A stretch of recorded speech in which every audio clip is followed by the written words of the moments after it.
Was there a running back to compare closely to Gale Sayers in the early 1970s? Statistically, Ron Johnson comes very close on a lot of categories, but he wasn't close in the one category that mattered most to Hall of Fame voters. More on that later.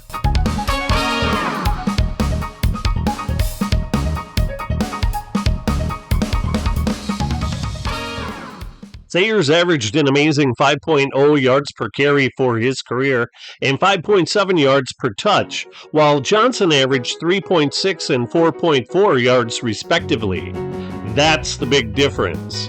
Otherwise, their career statistics were very close, with Johnson having the edge in most of them.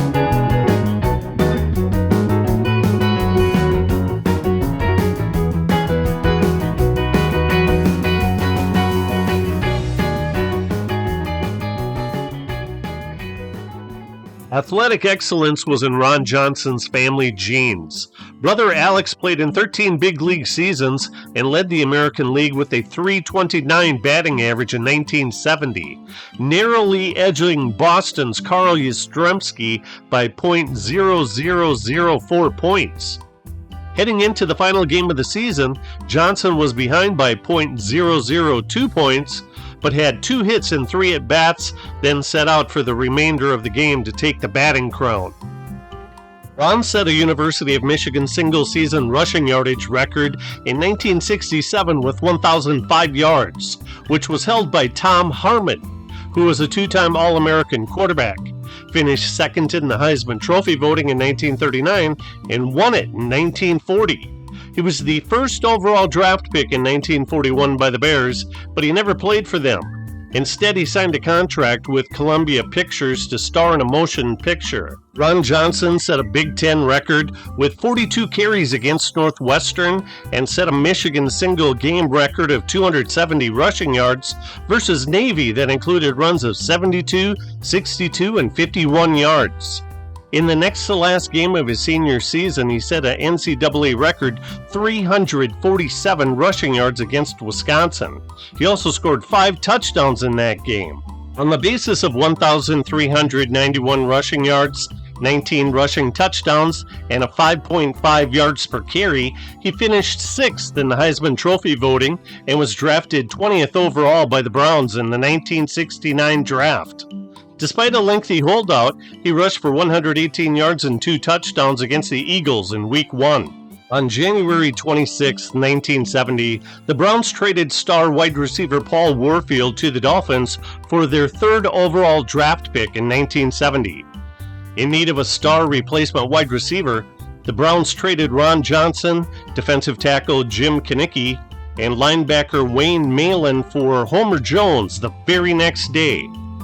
In 1969, the Giants passed the 5th most times and ran the 11th most times in the NFL, which translated to a 6-win and 8-loss record.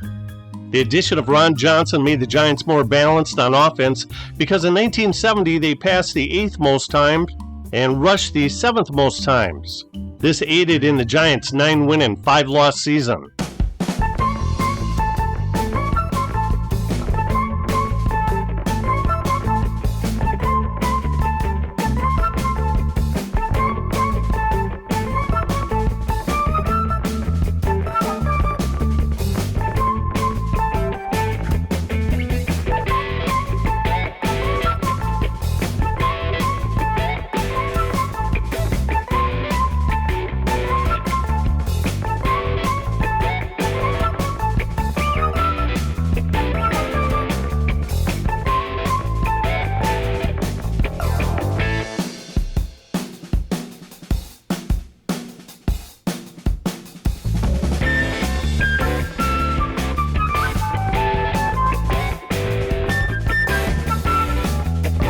Johnson had a terrific first year for the Giants.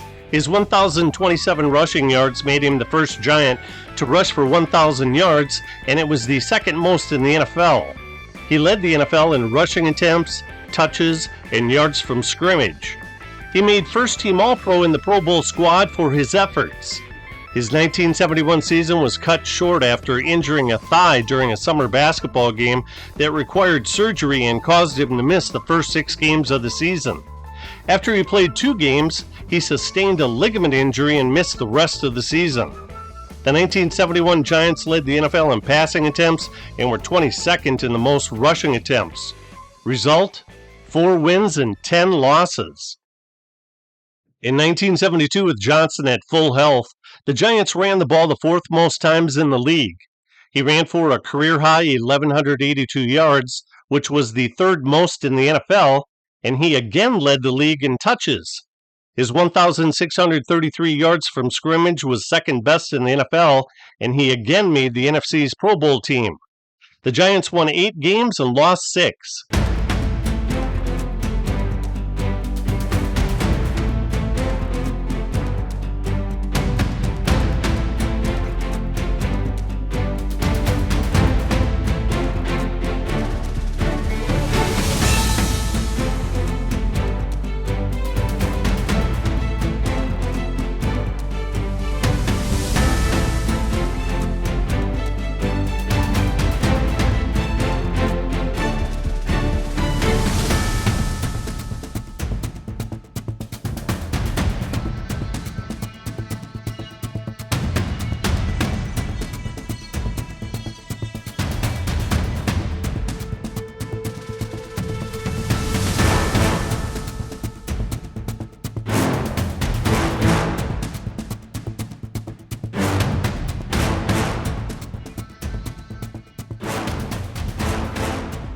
How important was Ron Johnson to the Giants' success?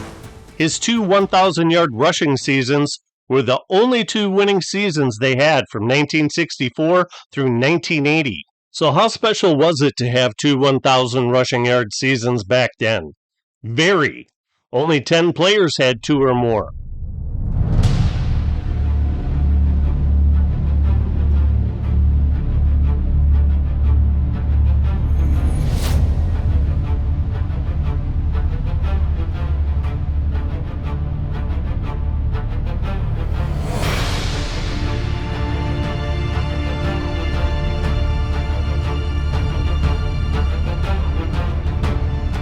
While Sayers has over 600 more rushing yards than Johnson, Johnson has 25 more total yards from scrimmage. Also surprising is that Johnson has 7 more touchdowns from scrimmage. Johnson was more of a workhorse than Sayers, as evidenced by 314 more touches from scrimmage. Both players played 7 years, with Sayers missing mostly 2 full years due to injuries, and Johnson basically missing 1 full year. It's interesting that neither player had a Pro Bowl lineman on their offensive line during their entire career.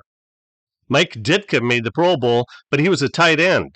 The Giants' offense was unbalanced in 1973, as they passed for the 3rd most times in the league and ran the ball only the 19th most times.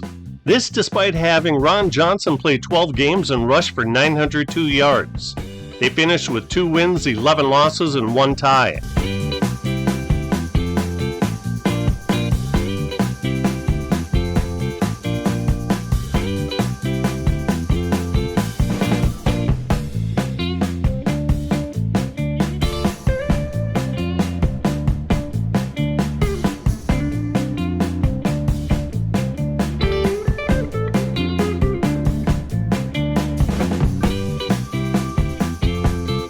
Johnson was more than just a superb runner.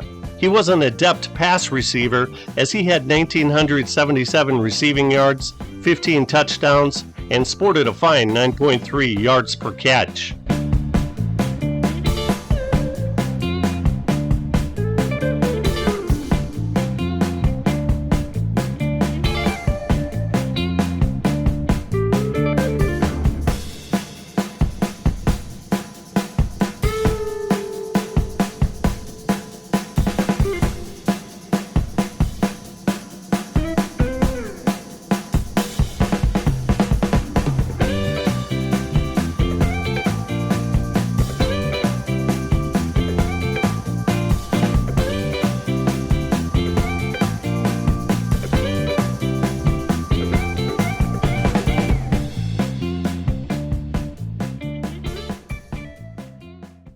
His heavy workload throughout his career caught up with him, though. Combine that with terrible quarterback play in 1974, and his yards per carry plummeted to 2.2. By 1975, it was the end of the line. Gone were the glory days of taking handoffs from Fran Tarkenton and making first-team All-Pro.